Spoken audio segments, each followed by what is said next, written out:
اعوذ باللہ من الشیطان اللعین الرجیم بسم اللہ الرحمن الرحیم الحمد للہ رب العالمین والصلاة والسلام علی اشرف الانبیاء والمرسلین.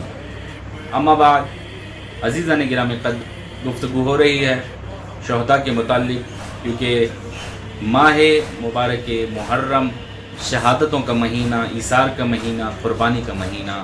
عزیزان گرامی قدر، آج ہم جن شہداء کے متعلق گفتگو کریں گے وہ سفیر امام حسین حضرت مسلم بن عقیل کے فرزندان ہیں. جی ہاں، محمد اور ابراہیم علیہ السلام پر گفتگو کریں گے. عزیزان گرامی قدر، جب امام حسین علیہ السلام کا کارواں قافلہ کربلا پہنچا تو حالات بالکل مختلف تھے، اور پھر روایات میں موجود ہے کہ جب امام حسین علیہ السلام کے تمام تر اصحاب، رفقا اور خود امام حسین علیہ السلام جب شہید ہو گئے، اس کے بعد خیام کی طرف ظالموں نے گھوڑے دوڑائے اور خیام کو جلا دیا. اب خیام کے اندر بچے اور بیویاں موجود تھیں، اور جیسے یہ آگ لگی اور بھگدڑ مچی، اس میں جناب محمد اور جناب ابراہیم جب خیام سے باہر آئے تو کچھ آگے کی طرف چلے گئے، جب کیونکہ رات کا وقت تھا، سناٹا تھا، تاریکی تھی. جب دشمنوں سے بچ کر آگے کی طرف چلے گئے تو وہ راستہ بھٹک گئے. چلتے چلتے کافی آگے نکل گئے، یہاں تک کہ کچھ کوفی انہیں پا لیتے ہیں، اور جب ان سے پوچھتے ہیں تم لوگ کون ہو، تو انہیں گرفتار کر کے دوبارہ عبید اللہ ابن زیاد ملعون کے پاس لے آتے ہیں. عبید اللہ ابن زیاد حکم دیتا ہے کہ انہیں زندان میں قید کر دیا جائے. ایک مدت تک یہ بچے زندان میں رہے، لیکن عبید اللہ ابن زیاد نے یہ حکم دیا کہ ان دونوں کو اچھی غذا فراہم نہ کی جائے، ٹھنڈا پانی نہ دیا جائے. عزیزان گرامی قدر، اب یہ بچے کس طرح رہے اس تاریکی میں، کس طرح انہوں نے وقت گزارا. لیکن ایک مدت کے بعد، بعض روایتوں میں 1 سال کے بعد، اور کچھ روایتوں میں جو ہے مطلقاً اس کو بیان نہیں کیا گیا، لیکن ایک مدت کے بعد ان بچوں نے ایک دوسرے سے کہا کہ ہم دربان سے گفتگو کرتے ہیں، داروغہ سے گفتگو کرتے ہیں، یعنی وہ شخص جو سیکیورٹی پر مامور ہوتا ہے، جو زندان بان جیلر جسے کہہ لیں آپ، اس سے گفتگو کرتے ہیں کہ کیا تم اللہ کے رسول محمد مصطفیٰ صلی اللہ علیہ وسلم کو مانتے ہو؟ تو کہتا ہے کیسے ممکن ہے کہ میں مسلمان ہوں اور انہیں نہ مانتا ہوں. کہا تو پھر علی ابن ابی طالب علیہ السلام کے بارے میں تمہاری کیا رائے؟ کہتا ہے وہ میرے آقا ہیں، وہ میرے سردار ہیں. کہا پھر حسین ابن علی علیہ السلام؟ کہا میری جان نثار امام حسین علیہ السلام کے اوپر، میں اس دن سے آج تک حسین علیہ السلام کے لیے گریہ کرتا ہوں.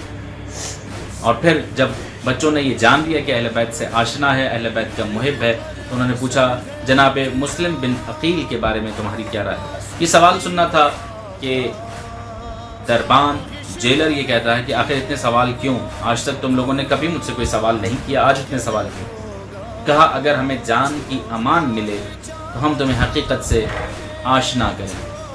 کہا یقیناً میں خود ایک جیلر ہوں، میں تمہیں کیا کر سکتا ہوں، میری جو نوکری ہے میں وہی کر رہا ہوں، میں آپ کی جان کو کوئی ضرر، کوئی نقصان نہیں پہنچاؤں گا.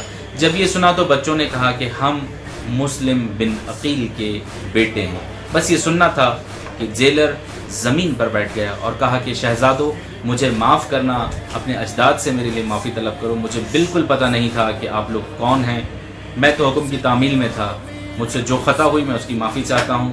البتہ اس کے ساتھ ہی دربان نے، جیلر نے جیل کا دروازہ، زندان کا دروازہ کھول دیا اور بچوں کو رہنمائی کی کہ اس راستے سے آہستہ آہستہ نکل جائیں، لیکن دن میں سفر نہ کریں، رات میں سفر کریں تاکہ کسی محفوظ مقام پر پہنچ جائیں.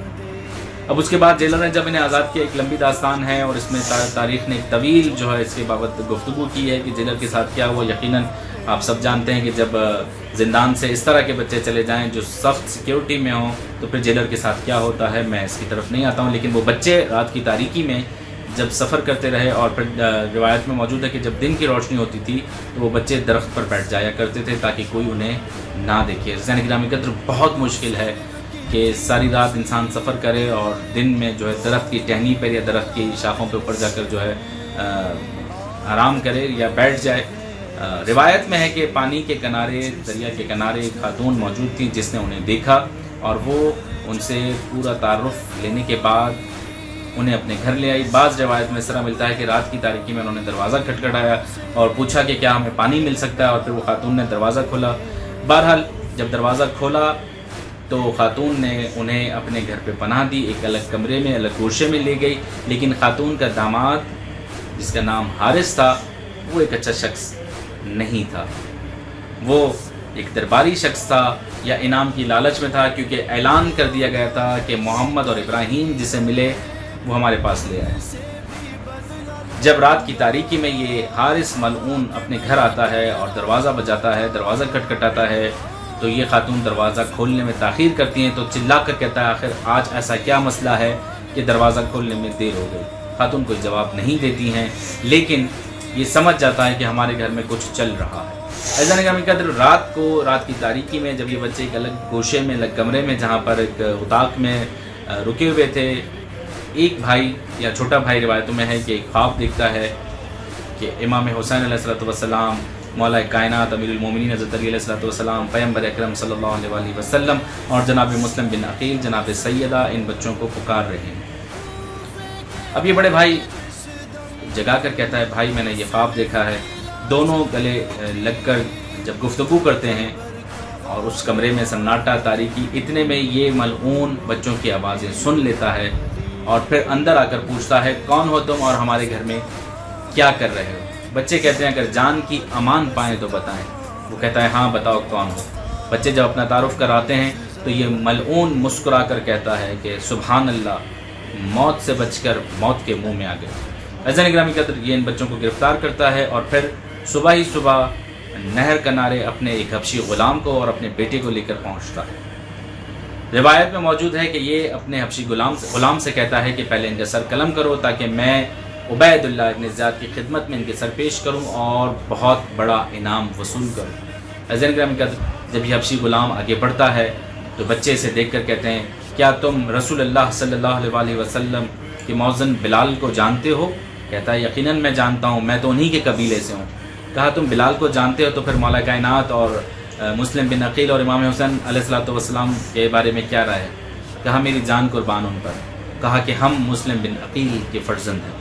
یہ سننا تھا کہ وہ حبشی غلام اپنی تلوار پھینک کر نہر میں کود جاتا ہے اور پھر کہتا ہے کہ اے حارث، مجھے اپنی آخرت عزیز ہے، میں اپنی آخرت بچا رہا ہوں۔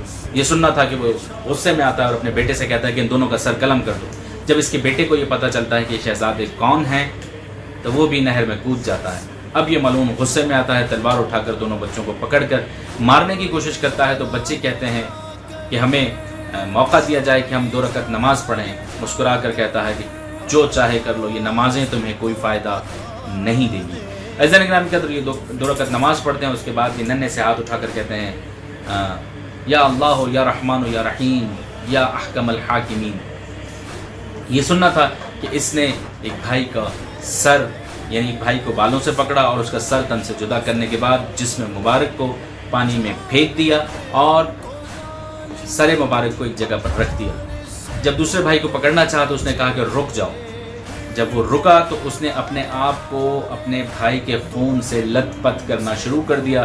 اس نے کہا کہ یہ کیا کر رہے ہو؟ یعنی حارث نے کہا کہ یہ کیا کر رہے ہو؟ بھائی نے کہا کہ میں اللہ کے دربار میں اپنے بھائی کے پاکیزہ خون کے ساتھ جانا چاہتا ہوں تاکہ میں گواہی دے سکوں کہ ہمارے ساتھ کیا ہوا۔ اس پہ وہ ہنستا ہے اور پھر چھوٹے بھائی کا سر تن سے جدا کر کر جسم مبارک کو پانی میں پھینک دیتا ہے۔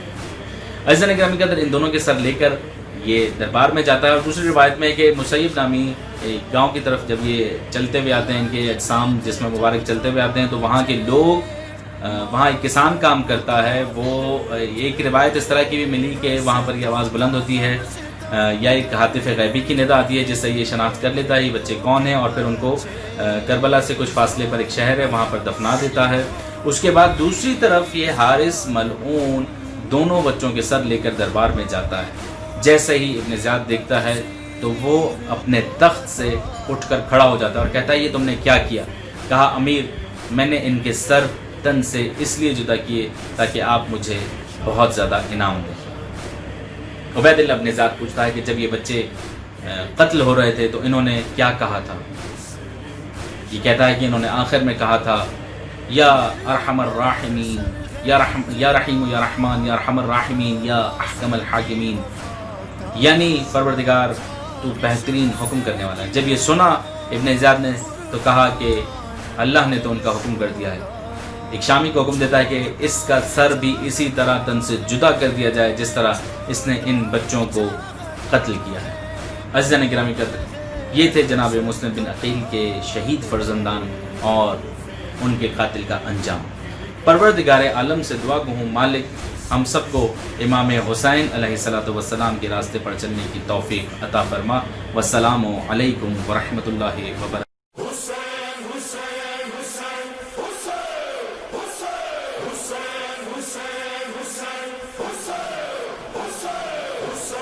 Hussein